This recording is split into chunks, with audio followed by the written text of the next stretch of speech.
Hey everyone, and welcome. Today, we're diving into an absolutely incredible book, The Power of Habit by Charles Duhigg. We're going to break down the science of why we do the things we do, and even more importantly, how we can actually change them. So, let me start with a question for you. Seriously, just think about your day today. From the moment you woke up, maybe hitting snooze, to brushing your teeth, to what you ate for breakfast, how much of that was you actually deciding to do something versus just, running on autopilot? Okay, get ready for this, because the answer is probably going to blow your mind. A study from Duke University discovered that a whopping 40% of the actions people performed each day weren't actual decisions at all. They were habits. That's nearly half of everything you do today, not even a conscious choice. So what's going on here? How does this invisible web of habits get woven into our lives? Well, we're about to pull back the curtain and look at the science that's running the show for that powerful 40%. And here's what's so fascinating about what a habit actually is. See, a habit isn't something that just happens to us. Every single habit you have, good or bad, started out as a deliberate choice that you made at some point. And then your brain just went, you know what? This is efficient. Let's put this on autopilot. So it turns out there's a simple little formula at the heart of every single one of our habits.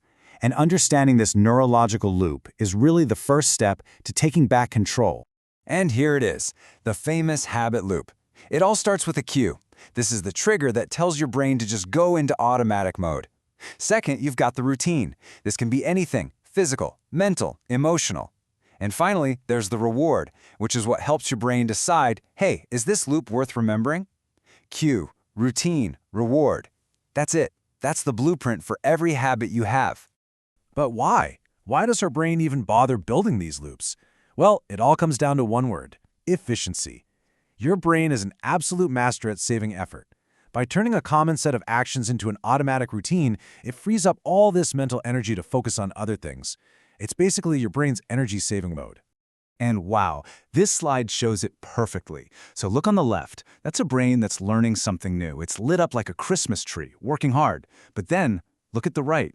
That's the same brain. After the task has become a habit, it's gone quiet, it's basically coasting, freeing up all that mental horsepower for other stuff. Pretty amazing, right? Okay, so that's how habits are built. Awesome. But let's get to the real question, right? How do we get rid of the bad ones?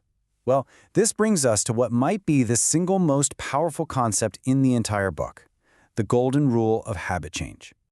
And this is maybe the most important thing to get. You can't just delete a bad habit. They're literally wired into your brain. And that's why just using willpower to stop doing something almost never works in the long run. But here's the good news. Just because you can't erase it doesn't mean you can't change it. And this is the secret sauce. This is the golden rule in action.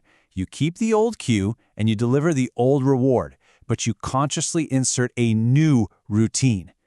Let's say your cue is that 3 p.m. slump at work, right? And the reward you're craving is just a quick distraction.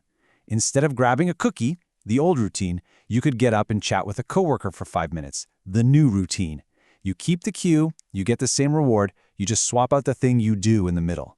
But, and this is a big but, to make this work, you have to play detective. You have to really figure out what's triggering you and what craving that reward is actually satisfying. Are you really craving sugar, or are you just bored? Do you need that cigarette, or do you need a 5-minute break from stress? Diagnosing that is absolutely key. Now, just swapping out the routine is huge, but it's not always the whole story. For a new habit to really truly stick, there are a couple more crucial elements that can turn a simple change into a total transformation. Okay, first up, we have something called keystone habits. And trust me, these are the game changers. Think of it like this. It's the one domino that, when you push it, starts a chain reaction that knocks down a whole bunch of other ones automatically. So why do they work so well? Well, the magic of keystone habits is that they create small wins. Something as simple as making your bed every morning. It sounds tiny, right? But it's a small win. It proves to you, first thing in the day, that you can get things done. And that momentum just builds on itself, creating a culture of change in your life.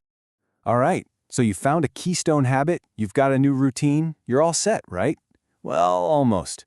Because what happens when life gets stressful? When you're tired and your willpower is shot? That's when that old habit comes knocking. And to overcome that, you need the final, secret ingredient. And that ingredient is belief. You have to truly believe that change is possible. And this is where having a community or a group around you is so incredibly powerful. Think about groups like Alcoholics Anonymous. They work not just because of new routines, but because they give people a place to believe together.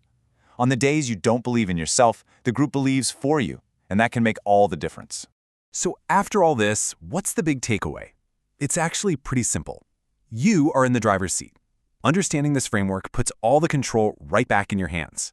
So here it is, your 4-step plan to change any habit. Step 1, identify the routine. What are you actually doing? Step 2, experiment with rewards. Figure out what you're really craving. Step 3, isolate the cue. Pinpoint exactly what triggers the habit.